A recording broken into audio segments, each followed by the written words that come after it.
ખબર છે, આપણી અંદર સતત એક વાત ચાલતી હોય છે, એક આંતરિક સંવાદ.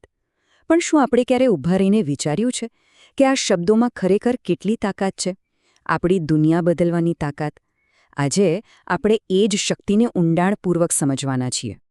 તો સવાલ બહુ જ રસપ્રદ છે નહીં?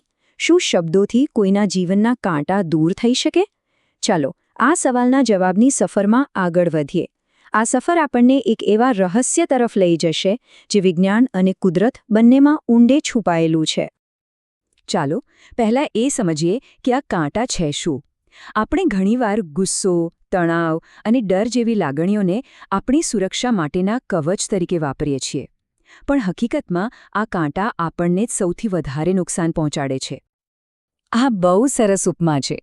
જેમ કેક્ટસ પોતાની રક્ષા કરવા માટે કાંટા ઉગાડે છે, બસ એ જ રીતે આપણે પણ ડર અને અસુરક્ષાના કારણે ગુસ્સો અને તણાવના કાંટા ઉગાડી લઈએ છીએ. આપણને લાગે છે કે આ કાંટા આપણને બચાવશે, પણ અંતે તો એ આપણને અને આપણી આસપાસના લોકોને જ ચૂભે છે. આને છે ને ડિફેન્સ મોડ કહેવાય. મતલબ એક એવી માનસિક અવસ્થા જ્યાં બસ બચાવ જ કરવાનો છે. આ મોડમાં આપણે હંમેશા સતર્ક રહીએ છીએ, કશુંક નવું કરતાં ડરીએ છીએ અને સંબંધોમાં પણ ખુલ્લીને વાત નથી કરી શકતા. આ તો એક માનસિક કિલ્લો છે જ્યાં વિકાસ અટકી જાય છે અને આનંદ પ્રવેશી જ નથી શકતો. આ એકદમ સાચી વાત છે. ગુસ્સો એટલે આપણા જ મનમાં ઉગાડેલો કાંટો.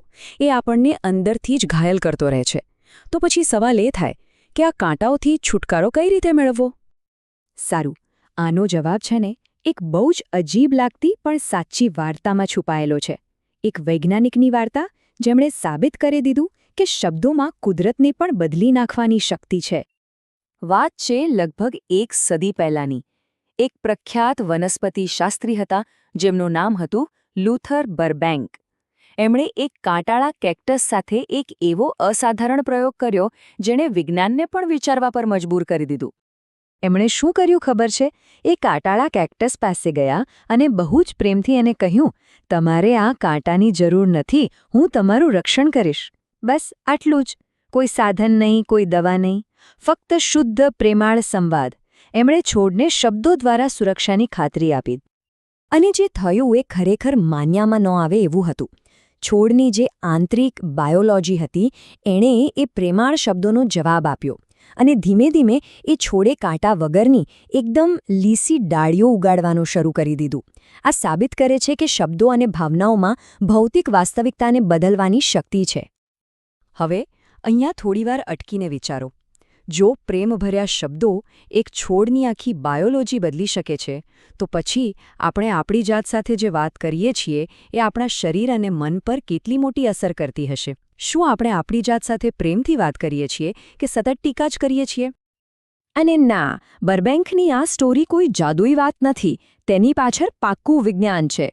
એપિજેનેટિક્સ અને કોષી જીવવિજ્ઞાન જેવા ક્ષેત્રો આપણને સમજાવે છે કે આપણું વાતાવરણ અને આપણી માન્યતાઓ આપણા જીન્સને કેવી રીતે પ્રભાવિત કરી શકે છે. આ કોઈ કાલ્પનિક વાત બિલકુલ નથી. આ એક સાબિત થયેલી વૈજ્ઞાનિક હકીકત છે. સીધી વાત છે, આપણે જેવું વિચારીએ, જેવું માનીએ, એવી લાગણીઓ બને, અને એ લાગણીઓ આપણા શરીરમાં કેમિકલ સિગ્નલ મોકલે છે, જે નક્કી કરે છે કે આપણા કોષો કેવી રીતે વર્તશે. આને સમજવા માટે ડૉક્ટર બ્રુસ લિપ્ટન એક સરસ ઉદાહરણ આપે છે. આપણા કોષો છે ને એ 2 પ્રકારના ઘરમાં રહી શકે છે. એક છે ગ્રોથ મોડ, જે એક સુંદર ખુલ્લું ઘર છે જ્યાં તેઓ ખીલે છે, વિકાસ પામે છે. અને બીજું છે ડિફેન્સ મોડ, જે એક બંધ કિલ્લો છે જ્યાં તેઓ બસ ટકી રહેવાનો પ્રયત્ન કરે છે. આપણી લાગણીઓ નક્કી કરે છે કે એ કયા ઘરમાં રહેશે. અને આવું જ કંઈક ડૉક્ટર મસારુ ઇમોટોના પ્રયોગોમાં પણ જોવા મળ્યું છે. જ્યારે પાણીને પ્રેમના વિચારો મોકલવામાં આવ્યા તો તેના સ્ફટિકો ખૂબ જ સુંદર આકારમાં ગોઠવાઈ ગયા. હવે વિચારો, આપણું શરીર તો લગભગ 70% પાણીનું બનેલું છે. તો આપણા વિચારો આપણા પર દરરોજ શું અસર કરતા હશે? ઓકે, તો આ બધી વાતો તો સમજાઈ ગઈ. પણ હવે સવાલ એ છે કે આપણે આ જ્ઞાનનો ઉપયોગ કેવી રીતે કરી શકીએ? પોતાની આંતરિક દુનિયાને બદલવા માટે શું કરવું? ચાલો હવે કેટલાક વ્યવહારુ પગલાં જોઈએ જે ખરેખર મદદ કરી શકે છે. ચાલો આખી વાતનો સાર સમજીએ. પહેલી વાત, નકારાત્મક વિચારો એ કાંટા છે, એ યાદ રાખવું. બીજી વાત, સારા શબ્દો દવાનું કામ કરે છે. જ્યારે આપણે આપણી જાતને કહીએ છીએ કે હું કરી શકીશ, ત્યારે આપણું શરીર ગ્રોથ મોડમાં આવી જાય છે. એટલે આપણું ઉદ્દેશ્ય એકદમ સ્પષ્ટ હોવું જોઈએ. પોતાની સાથે પ્રેમ અને વિશ્વાસથી વાત કરવી. એટલે આજથી જ એક કામ શરૂ કરી દઈએ. આપણી અંદર ચાલતી વાતો પર ધ્યાન આપીએ. જ્યારે પણ કોઈ નકારાત્મક વિચાર પકડાય, ત્યારે તેને સભાનપણે એક સકારાત્મક વિચારથી બદલી નાખીએ. કારણ કે જે શબ્દો આપણે આજે પસંદ કરીશું એ જ આપણી આવતીકાલ બનાવશે. અને છેલ્લે એક વાત હંમેશા યાદ રાખવા જેવી છે. ગુસ્સો, ડર, તણાવ આ બધા કાંટા છે જે આપણે પહેરી લીધા છે. એ આપણો અસલી સ્વભાવ નથી.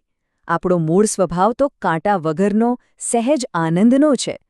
ચાલો આજે જ એ કાંટા ઉતારીને આપણા સાચા સ્વભાવને અપનાવવાની શરૂઆત કરીએ.